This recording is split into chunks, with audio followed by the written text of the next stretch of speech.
قصيدة بعنوان نصحتك يا حبيبي. نصحتك يا حبيبي تعوف هاي الناس، تظل معاند ومن أحكي ما تقبل. نصحتك يا حبيبي تعوف هاي الناس، تظل معاند ومن أحكي ما تقبل. ما كأنك شفتني ولا حكيت وياي، ليش بساع طبعك علي يتبدل؟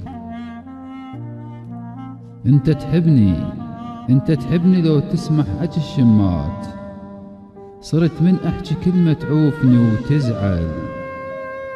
لا يغرك حكيهم ذولا مو صدقان، راح ترد لي يوم وبيا تتوسل. قبلك يا مناس الرافقت شمات، وبدروب الشماتة سنين تتجول. خسروا أعز ناس وخسروا الطيبين، وانت بكل غرورك جاي تتمندل. روح بهذا دربك، هذا حد وياك. بغرورك عقلي ما ظل بعد يتحمل. لا ترجع لي من تندم بعد يا هواي، ولا تظن حكي هذا بيوم يتبدل.